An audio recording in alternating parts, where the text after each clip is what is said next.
Hey, how's it going, everybody? It's Arcane Hulk here today, and today I'm going to be going over a new series I have to my channel called Does It Suck? Basically, what it's going to be about is I'm going to create a video about my opinions on a gun, and I'm going to create a poll, and I'm going to have the community vote on how they think the gun is. So I'm just going to give my views, and at the end of the video, I'm going to give the community views on the gun. So right now I'm just going over some of the stats. For example, the range is actually pretty poor compared to some other ARs. Stability would be pretty decent if the rate of fire weren't so dang high. And then the reload speed is actually very high for an auto rifle. And about this weapon, it does do void damage, so it's excellent for this week's Nexus Nightfall Strike. And for the attack, it's pretty average, about 248, as on par with other legendaries. You have the red shot, the red dot sight, true shot, and you have the ranged lens. And the ranged lens is better when the gun is upgraded. It does help with recoil control, and I did it on share play with my friend's version of the gun, and it works fairly well. Persistence grows more stable over time. Damage upgrade at 1 of 5. Flared magwell, which gives you extra reload speed, field scout, extra ammo, and perfect balance. Now this is the one that you really want to get on this gun because it does improve a lot. Glass half full, which at bottom half of the magazine does extra damage, and then Oracle Disruptor, great for the Vault of Glass, and then the last 3 damage upgrades. So let's just head straight into the gameplay here. So I got put into a game of Rumble on Shores of Time on Venus, and I'm not gonna lie, I don't do well with this gun. The reason being is the stability is just a bit too much for me. I don't know if I just haven't used it enough to really appreciate the rate of fire. And plus, I haven't unlocked the stability upgrades yet, but honestly, ever since I first unlocked this gun, I haven't really wanted to use it. It's just been so bad that I just never really cared to try it. And that's one thing I have to get over, is just, if a gun feels bad at first, I have to give it the benefit of the doubt. Like, for example, the Mythic class stability was pretty bad before I upgraded that all the way. So, I'm going to, based off of how the community responds to this gun, I'm going to go ahead and upgrade it all the way, run through the vaults a couple times with it, maybe do some more PvP and just see if my vision changes over time. But so far I'm off to a pretty rough start. I'm having a bit of trouble finding people. Managed to steal this guy's kill over here, and I do manage... Oh yeah, and he managed to kill me with his... I think it was a Suros regime. Yeah, Suros regime. And that's another main problem I have about this gun, is yeah, the rate of fire is really high, which is pretty good, but the impact is so low. And when it comes to standard Crucible matches, the impact is what really determines the power of your gun. And it's just so easily outclassed by pretty much every other auto rifle except for Sahara variant weapons. For those of you who don't know, that the way the weapons are set up in this game is there are certain styles of weapons. Like, for example, the Suros regime is on par stat-wise, like impact, range, rate of fire, with guns like Grim Citizen and I can't recall the name of the other one right now, but you can tell by how similar their stats are. You know the little bars at the beginning of the video I showed you that showed their range, impact, and all that? It's very close. This is what I call a Sahara variant weapon. Sahara variant weapons are extremely low impact and a very high rate of fire. You see this in other legendaries such as Dr. Nope. And where this causes problems is that if you're not hitting headshots 90% of the time, you are going to be outgunned by everything.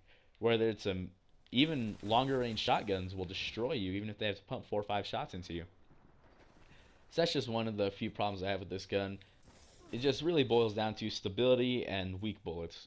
It's easily outclassed by everything, and that's something that's pretty tough to overcome in my opinion.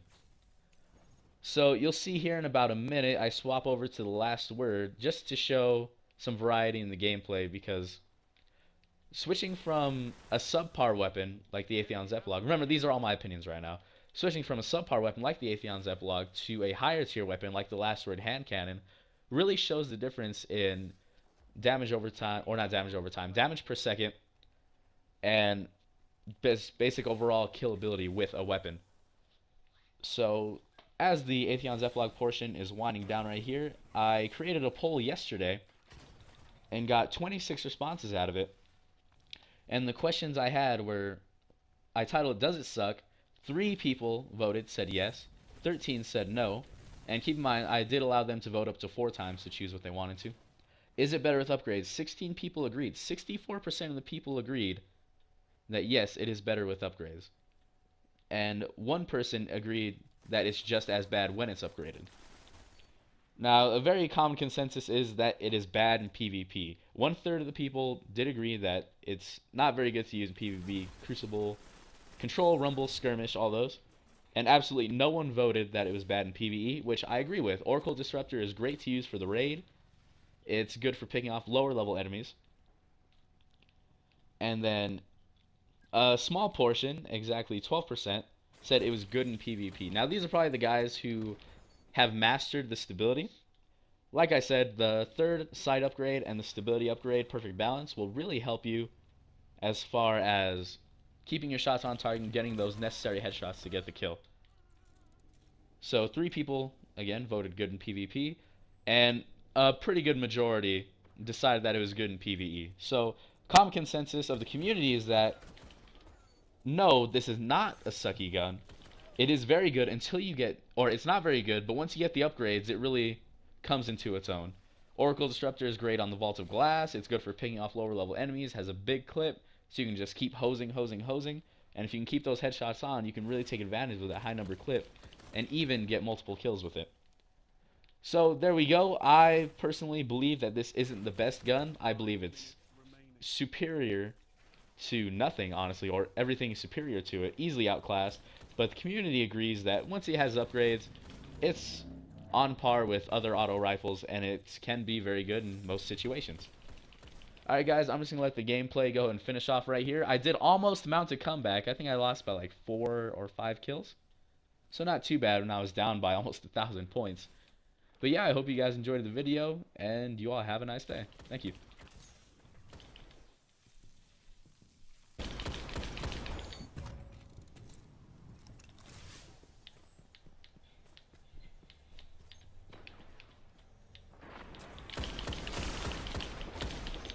Prove your worth, Guardian.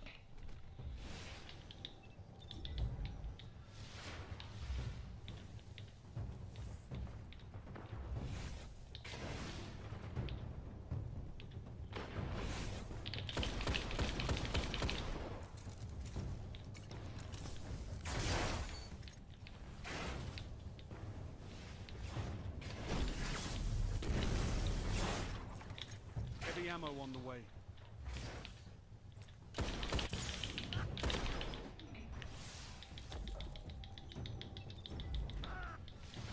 Heavy ammo available.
Embrace the chaos of battle, or you'll never know victory.